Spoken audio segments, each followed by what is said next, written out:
orchestra performance that y'all got to see. Gary, sir, I'm going to start with you because you, alongside Stephen's father. He always loved band brothers in the Pacific, but used to harass Stephen about not dealing with the air war in Germany and Europe. And we weren't ready to do something like that. We didn't obviously have the technology, and we didn't have a story. You know, there are millions of stories, but we didn't have one. And then Don Williams wrote Masters of the Air, and we loved it and found our stories there. And the rest is kind of history. kind of history, no pun intended. Before I move on, though, one of the things that I think is incredible is you enlisted some outstanding talent to be a part of this, not just the folks we see here on stage, but some of whom are out in the audience. But, you know, as a producer, you play matchmaker a lot.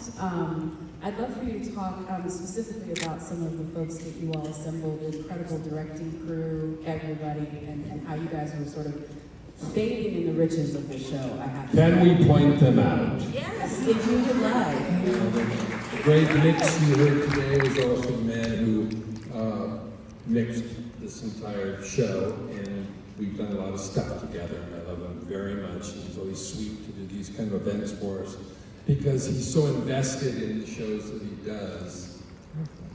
And he's in the audience tonight also. Mike Minkler. Way too many Academy Awards. And speaking of Academy Awards, I'm asked to produce the greatest living costume designer I've ever met, Colleen Atwood.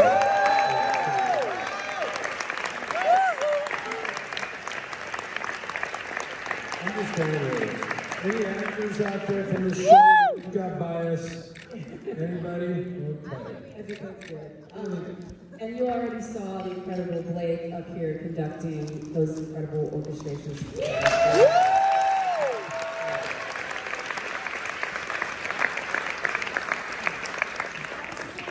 I want to bring it to you next because when I first did my very first Q&A for this, I knew, based on your chemistry in those first two episodes between you two, that we were going to see this play out in several chapters, but also knowing the history of the books, I was like, I didn't Wikipedia it, so I was like, are they gonna make it? Are they not gonna make it? But you really are that part of this that was there at the end, the band of brothers, your relationship and how you go back and forth. I'd love for you all to talk about how y'all approached bringing that familiarity to Buck and Bucky. And Austin, I'll start with you. Well, I guess we just started, before we started filming, Callum sent me a voice memo. We started talking back and forth and just trying to just build up friendship really. And it wasn't hard. We just, then I got to London and we just hung out as much as we could and talked through, you know, shared memories that Buck and Bucky would have. And you know, I think we lucked out because we're kind of cut from the same cloth and so we got along. So.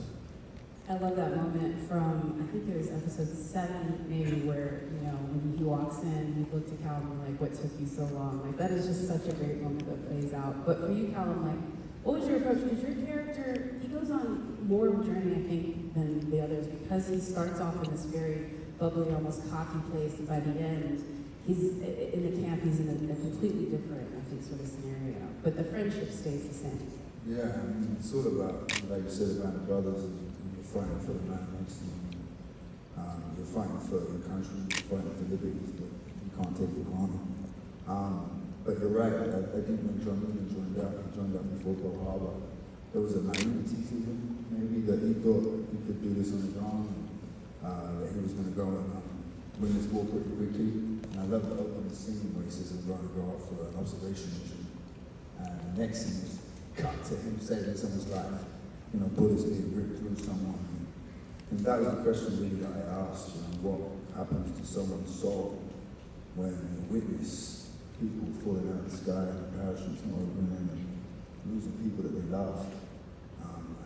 I guess that's why I love the show, because we honor the truth. We don't glamorize the war, we don't glamorize these people.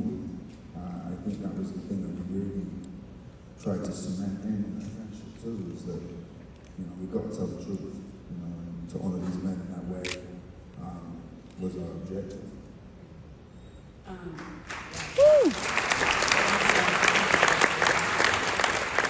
It goes without saying with an ensemble like this that there's really a character work happening, and all of you have individual characters that at first when we meet them in episode 1, we're trying to figure them out, and then by the time we get to 9, I mean, they feel like family.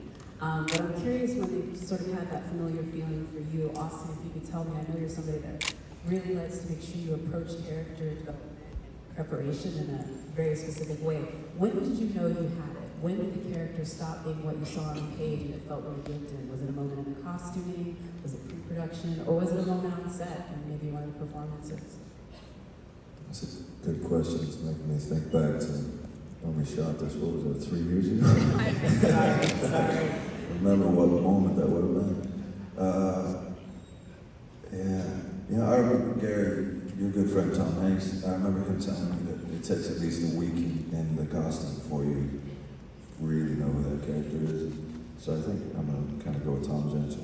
It was about a week in, and I was wearing that costume and I felt those leather boots on, the fatigues.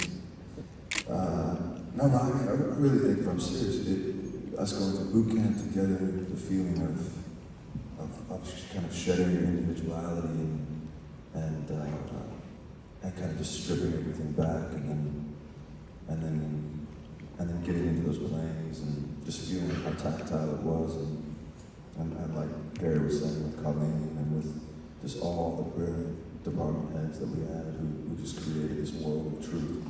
That by the time you were on set, you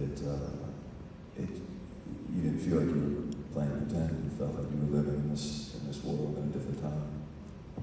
Anthony, your character, who's your narrator, he really guides us through the story, but by episode 3, I was wondering how he was going to deal with it. I mean, he's getting sort of this moment where he's leaving by episode 4, sort of like being on the front lines. You know, he was the one who like, he's talented, but he might throw up. The episode.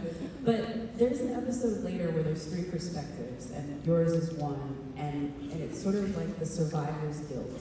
I felt like your character really sort of embodied that in that episode where he's feeling, I'm not up there, but I'm still trying to help out the cause. And I think that's a difficult thing to sort of portray compared to like, you know, up in the cockpit and you have the bombs and everything flying. I wondered if you could talk about specifically that episode, because it was really a hero episode for all 3 characters.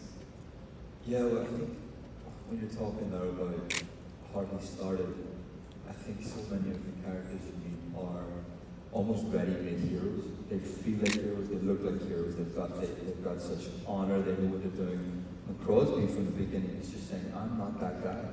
Like, I don't have that in me, I'm nervous. And it's this thing of like, true bravery is being afraid of doing it anyway. And I think, whoa, there you go. Very brave. And I think Crosby really embodies that, and it's he's sort of the perfect person to bring us through that story and to narrate, because he didn't feel like a ready-made hero. It's like he feels like he isn't that guy, like probably the majority of us. And when you're saying about that standalone episode, when everyone's all doing something, it's almost harder to not be doing something. You know, they're up there, they're fighting, they're going against it, they're taking the war to them. Crosby sat there with the survivor's gut feeling, it should be me up there. He loses bubbles. That was just huge for him. You know? I think he says most people drank, some people slapped around. If you got a chance to forget, they took it. You know, I think Callum's character drank and Crosby slapped around. It's whatever way they just defend some solace. They really took it. Oh, see, I mean, listen, I was wondering about him. I'm like, he's got a wife, but now you let me go. Is that okay? Yeah, it's okay now? I mean, it was a different time. He made it back. I'm just kidding. That was so wrong. Oh, sorry. Maybe I want to bring it to you with Rosie, because that is also in the same thing. You're going to the Flat House in that same episode, and I loved the journey of your character through that episode, from being like, I don't want to be here. I feel like every aspect of this is wrong, to that incredible speech that you sort of give of like, we don't talk about it, we just don't do it. That was a great episode. I'd love for you to talk a little bit about how you approached your journey throughout it, starting from a place of not wanting to be there to that final moment where you think right before he gets back into the plane, like, is he going to get back in? Yeah, sure. One of the, these guys were asked, during the war, like what, about reporters, like newspaper journalists would fly over and they'd ask them, like, what keeps you fighting? Right? Like, what keeps you going? And some of them, and especially early in the war, they would say things like, well, we're fighting the Nazis, and we're fighting for our country, fighting for freedom. But more often than not, and this is especially when the war kept going, they would say things like, I'm just up there with my guys. I'm just fighting with my boys, right? And that sequence, right, is the one that you're talking about, is kind of like, there's this frustration of, as Anthony was talking about, not being able to contribute, right, and being like, if I'm just sitting here from this place where we're playing game, like, what is my role then, right? There's a reason I'm in this. And then by the end of it, he kind of sees these moments with his guys who he came there with, who he was sent away with. And it's like, they needed this, right? And maybe he needed this too, he just didn't realize it. And then, the final moment is sort of like, just imagine standing there in front of the plane, and the door is open, and what gets you back in? Which is kind of like the question for me, the whole thing, like, how the hell do you get back in there? And, there's this bodily restraint, right? This visceral hesitation. And, the rhythm of it, right? What gets you back, like whatever it takes, right? Just even if your courage is just a little bit more than your fear, you might get back on the plane. And that's what that moment is, I think. It's played so beautifully because you see that all throughout your face. I wouldn't have gotten onto that plane, but that's why I'm up here. Raff, your character, being sort of grounded, literally, as the mechanic playing doctor to the plane, probably more than the men that send them up or the men that are in the planes themselves. You get to see the devastation of each and every mission, and I really loved that. I think it's episode 4 where we just stay on the ground, where you see the officers and then sort of you just like that anxious waiting, and it's a lot of quiet waiting with Blake's lovely score underneath it. How did you guys set that up too? Because it's different than I think some of the other sort of non-verbal acting that's going on in those moments. He's oftentimes the jokey one, tries to be the jokey one when these guys land, but you can't that day. Yeah, I think from like the start of the project, from boot camp to the scale of the sets and the costumes, there was so much there for us to kind of get ourselves in the mind of the camaraderie and the unit and the time and the place. So early on when I was reading Ken Lemon's book, he spoke about that psychological mental effect of being on the ground and being responsible for the planes to go up, but not having any control of what happens after that. And him being there from the beginning, he sees the trauma and the men that aren't returning, and the men that are returning. And he speaks of that anxious waiting, and I really wanted to kind of create that story at the beginning. He's very friendly with a lot of the guys, they're his boys, he's been with them from the start, and as they don't return, he doesn't want to kind of put a face to a name when new crews come in. And to kind of understand what that's like, because you want to encourage people, you want to be there. And he's a team leader. He was 19, but everyone always spoke of him as such a leader. But he led by example in a very kind of selfless way. And I think it was really important to incorporate what the mechanics and the ground crews were going through, because in a lot of ways it's the audience's eyes. They don't know what's going on. They didn't see that.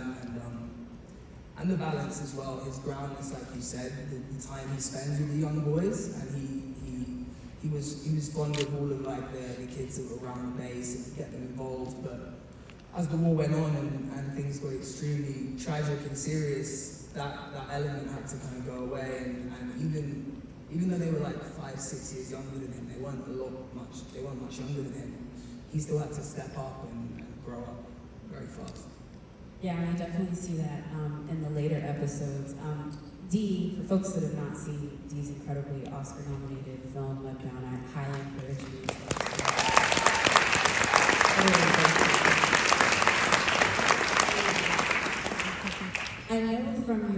conversations about that work, how much the work, the preparation, the talking to your stakeholders and the heads of each department is a huge part of what drives you as a filmmaker. But doing this is a very different task than a feature film, even a short, everything combined.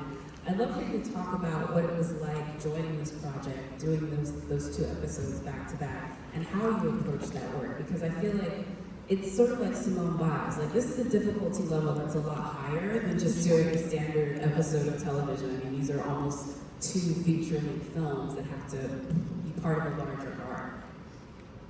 Yeah, for sure, yeah. I mean, I wanted to be a part of this when I heard the other directors, that were going to be involved. Like Ryan Fleck and Anna Bowden, like Anna called me, like, are you going to do it? I'm like, yeah, I'm going to do it, And so we kind of like met up, and really the thing that I'm attracted to is this idea of who is a patriot and defining what a patriot is.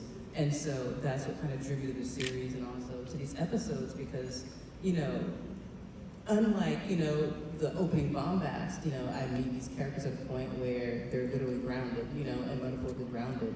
So I wanted to explore what happens when you separate the man from the machine, when he doesn't have his resource, how does he contend with failure, and how the ego starts to implode on itself. And then episode 8, I really felt it was important to bring in the Tuskegee Airmen because they operate on a metaphorical level, where this country understands that unless we integrate, we're not going to win. And to this day, like, unless we integrate, we're not going to win. We're not going to last. And so...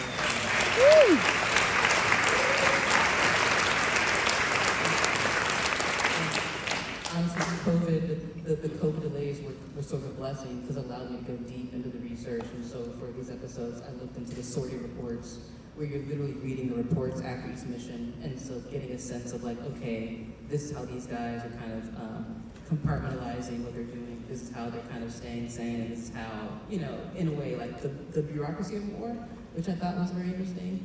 And yeah, it was just, and there's an oral history project that I was looking into, like that the Tuskegee Airmen did with Jefferson and Macon. So I really wanted to kind of get their voice in my head and get their words in my head. And Chris Sager, amazing production designer, built new sets.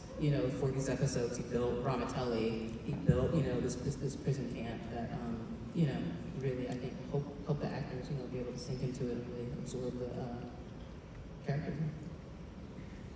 Well, it was absorbing. I love that they put this out episodically too, because just the danger of the story made you wonder if this character that you fell in love in episode 7 was going to make it to episode 8. But by the time we meet your character, Branden, one of the things I sort of thought is what it would have been like as an actor joining this project, which already has some lofty expectations, but then also the Tuskegee Airmen, which is such a huge part of, I think, that part of the history. It's been portrayed in a lot of different medias, but you want to make your characters your own, you want to make it different in the story. So how did you approach that? Sort of like, did you dive into a lot of the research, or did you want to leave it alone? What was your preparation like? I think I was blessed with the source material from Alexander Jefferson himself. He wrote a book, Tuskegee Captured, Tuskegee Free. Red Tail Captured, Red Tail Free, excuse me. And I was able to literally dig into his life as told by him. He was an incredible artist as well. So I was able to see his drawings and see his story literally drawn out from his perspective. I mean, he was able to draw from the perspective of the plane while over and the maps as we talked about in the episodes.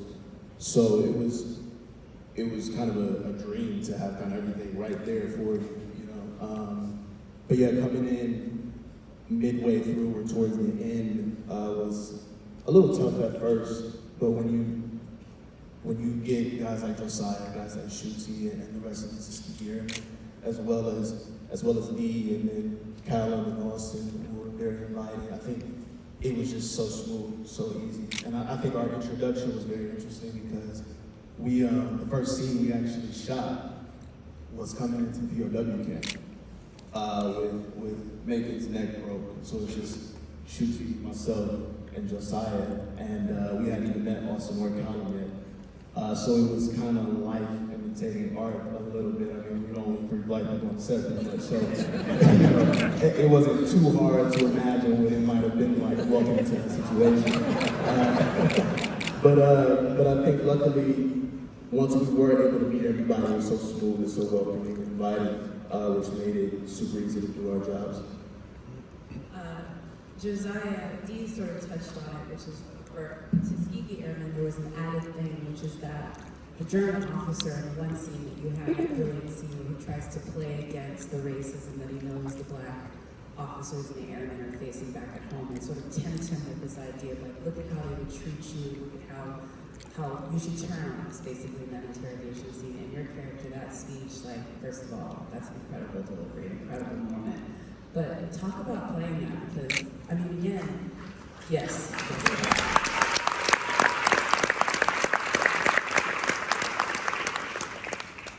His sort of like forthwith and faith in America, I don't know if every person can have that in that moment. And playing that in a way that doesn't feel Pollyanna-ish and actually feels earnest and authentic, I just can't praise that moment enough and how you sort of, I would love to know how you went about and approached it.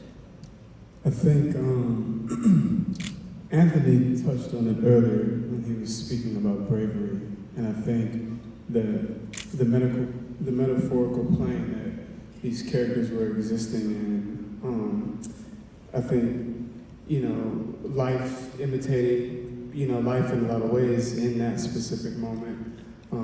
For him, he's only operating through the prism of what he does, which is mathematics and science. And I think that for him to exist and to move forward in what he's doing, he understands that, like mathematics, this entire operation is mathematics. So in order for us to appeal in any type of way to survive in this situation, we can't seem divided. And that integration is key in those type of moments. As brothers, all of us, the masters of the air, if you will, it's, you can't crack me, and I think that was his forthwith, and, I know the angle that you're gonna try to play. You're gonna try to get me to turn against these people that I have to, fight with, even though when we go back home, it's a whole different story. And I think that, I guess, him fighting against the ideology itself, I think it's a brilliant, twist on the Nazi himself. It's like, because he can only beat himself in that moment, if that makes sense. If he allows the Nazi to get off what he's trying to do. Yeah. Well, very well said. I appreciate that. I love how the series built throughout the weeks, because when I did the very first sort of Q&A for this one, I was telling people, I was like, what Apple? Finishing up, it's gonna be great. And by the end of it, I was having like friends of mine being like, yo, did you see this? Like talk about every episode. Do any of y'all have any good fan interactions? Like, they put y'all on a lot of posters, and like Austin and people are just running up to you talking about Nines, Chip and Shatter. But for anybody else, if you've had any interactions with any of the fans, I think especially some of the folks who were maybe fans of Band of Brothers or Pacific, if y'all have any, I would love to hear it. Don't be shy. Come on. Anthony? Nothing? Oh, you're looking at me. You're pretty recognizable in the show. We went to a military base in Montgomery, Alabama, and it is actually the legacy of the Tuskegee Airmen. So to be able to watch our episodes with the legacy of those pilots, it had a profound impact on my life. They were eternally grateful, and just being able to show, aviation, because they feel like, nobody ever talks about the aviator. So I think that was probably the best interaction I've had, of just being received and welcomed by people who felt seen and proud of the history that we were able to tell on screen. Yeah, I think Branden, that was great, because Gary touched on it before, and we spoke about it at the premiere. I don't think anyone realizes how young these men were, and I think that is also a hearkening that is a through line in the storytelling, because when we were at the Air Force Base, we were in a room just like this with 1,200 active troops right now. And I think that a lot of people, if we were in war times, I don't think that they would, be as willing, as brave, and there was a draft, so it's like you didn't have a choice. So I think that's kind of been like the most impactful fan interaction, just seeing those troops and then, you know, going out and fighting today and being inspired and, you know, seeing what we did and feeling seen, like Branden said. I won't do it. Those are great. Gary? Well, I just think, you know, they're part of the legacy now, right? And the boys in Band Brothers and the boys in Pacific have like a big rivalry, right? And never got it. I was like, he's doing what, you know, they both have reunions, they don't have them together. You know, their thing about it. And this crew came along and it took a little time, because they all had to watch 9 episodes, Masters of the Air, and all that thing. But they totally won over. They love these guys. They love that show. And that's going back to the reactions of what I care about. And it's just really amazing. And I don't know if any of these guys have felt that yet. But it's like, you know, great stuff about these guys. And those are the guys I give props to on their own, and I love them for feeling that way. That they're gratifying, you know. We have time for just one more question, and I'm gonna I did know that that was sort of like part of the, you know, built into the sort of the story. You know, and the job there was kind of, we all have, you know, an understanding of what happened at that time and what happened in Nazi Germany, right, and all of this. And Rosie's relationship to sort of, you know, what was happening to the Jews at that time in Germany and Poland, etc., you know, was somewhat there, right? But it wasn't until after the war, right, that we understood the scale, the extent, and the damage of it. And, you know, that sequence for me was sort of equal parts kind of, you know, looking at kind of like my own Jewish identity and talking to my family and sort of like tracing the lineage that way and asking questions that I never really asked before of them. And then kind of letting that sit in such a way that it could become, you know, that he could just walk through this and see it for the first time, that he's comprehending it in the moment. And then seeing, you know, that moment with that man, and, you know, having a moment kind of like to see, you know, what would it like seeing one of kind of your people like that. You know, it's just, yeah, he's amazing, and I knew it was going to be kind of a pivotal point to bring it back into by the end of it. Yeah. We would have no way to know how much those scenes mean, and I'm so glad they are what they are. And you make these things, you don't know where they're going to land in the zeitgeist, and it's just like those are really kill those. Jacqueline, you're going to I gotta say one thing. It's your show, sir. We all came here today because I think, and all of us think, Blake Neely wrote an incredible story.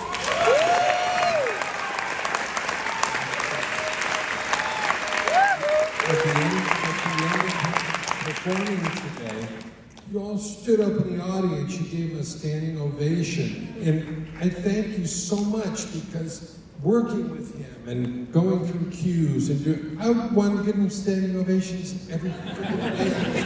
Yes. So I was really gratified by that. Thank you all so much. Yeah.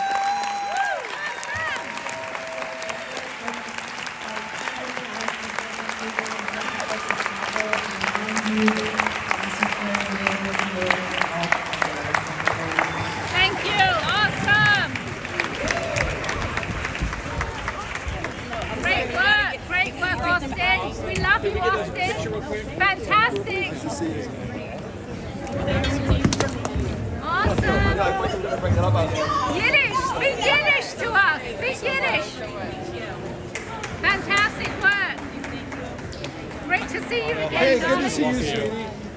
Thanks for coming.